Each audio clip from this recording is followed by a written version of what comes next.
Nothing there. Gives it to Parsons, cut it, and it's blocked by O'Neal. Jermaine O'Neal denies. Defensive play by the veteran. Wonderful pass, back cut. Left hand blocked by Jermaine O'Neal. Says, wait a minute, my knees aren't here every day, but when they are. At one point, Jermaine O'Neal looked like the next dominant big man in the NBA. 6 All-Star appearances, an MVP candidate, the leader of the best team in basketball. The Indiana Pacers were on the verge of a championship, and Jermaine O'Neal was right at the center of it all. But then, in a single night, everything changed. One moment of chaos, one punch, and one of the most talented teams in NBA history completely fell apart. And somehow, one of the league's brightest stars went from MVP conversations to quietly disappearing from the spotlight.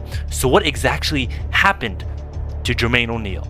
Because the real story behind this rise and sudden downfall is far more shocking than most fans realize. Jermaine O'Neal's NBA journey started earlier than almost anyone else. In 1996, he entered the NBA draft straight out of high school at just 17 years old. Today, that might not sound shocking, but back then it was a massive gamble.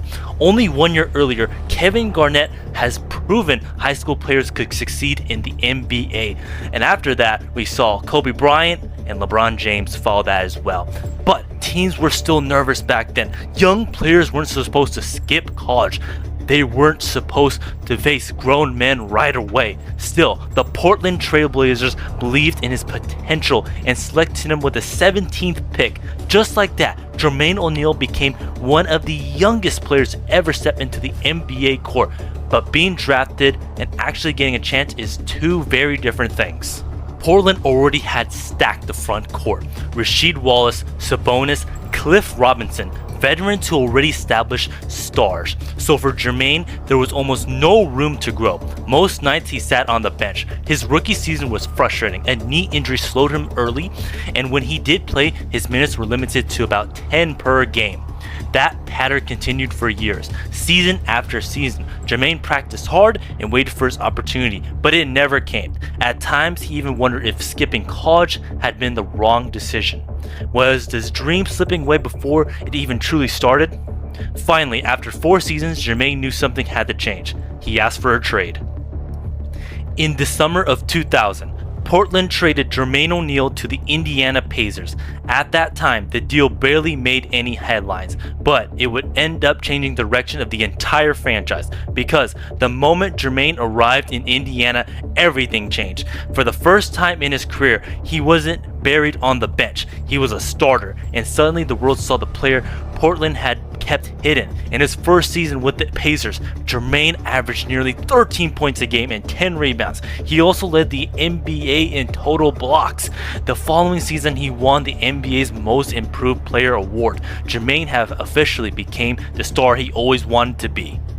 By 2003-04 season, Jermaine O'Neal had reached his peak. He was averaging over 20 points and 10 rebounds per game, elite defense, elite shot blocking. Opposing teams hated attacking the paint when he was there. That season, the Indiana Pacers finished with the best record in the NBA, 61 wins. They looked like a true championship contender. With Ron Artest and Steven Jackson alongside him, the Pacers had toughness, defense, and scoring. Everything was lining up perfectly, but they ran into the Detroit Pistons in the Eastern Conference Finals.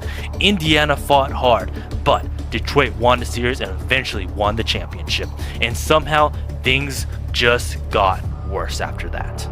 November 19th, 2004, the Pacers were playing the Pistons again in Detroit.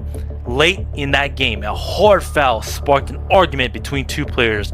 At first, it looked like a typical NBA scuffle, but then something happened that changed everything. As we know, the Malice in the Palace happened. A fan threw a drink. Ron Artest instantly charged into the stands, and suddenly the arena exploded into chaos. Fans rushed in the court, players fought back, punches were thrown. Jermaine O'Neal found himself in the middle of it when a fan stepped toward Artest. Jermaine reacted and threw a punch that instantly dropped him, like Mike Tyson dropping all of his opponents, or even Saitama, One Punch Man everything. Within minutes, the game was abandoned, and the consequences were massive. The NBA responded with the historic suspensions. Ron Artest was suspended for the entire season. Steven Jackson received 30 games. Jermaine O'Neal was potentially suspended for 25 games, later reduced to 15. But the damage was already done. The Pacers were no longer the same team. Their chemistry was broken. The championship hopes disappeared. Artest eventually was traded. Steven Jackson left later, and the roster was once looked like that was ready to dominate Eastern Conference slowly fell apart. At the same time, Jermaine's body began broken down. Knee injuries, shoulder issues, wrist problems. By 2008, Indiana traded their former franchise star. Jermaine O'Neal era with the Pacers was over. Jermaine would finish his career with several different teams: Toronto, Miami, Boston, Phoenix, and finally the Golden State Warriors. By that point, he was no longer a star. He became a veteran mentor, helping guide young players like Steph Curry and Klay Thompson earlier in their careers. When the 2013 and 14 season ended, Jermaine quietly retired from the NBA. But his story didn't end with basketball. Jermaine became a successful businessman. He owns more than 30 church chicken restaurants. He invested in luxury hotels and resorts places like in Napa Valley and Cabo San Lucas. He also co-founded a sports agency with Tracy McGarry to help guide young athletes entering professional sports. And one of the proudest projects is Drive Nation, a massive youth sports training facility in Texas. Today, Jermaine O'Neal spends his time mentoring the next generation, helping young players chase their dreams. Because while the NBA career didn't exactly unfold how he imagined it to be, he still found a way to be successful, not just as a basketball player, but as a leader, mentor, and businessman. And in the end, this might be the greatest victory of all.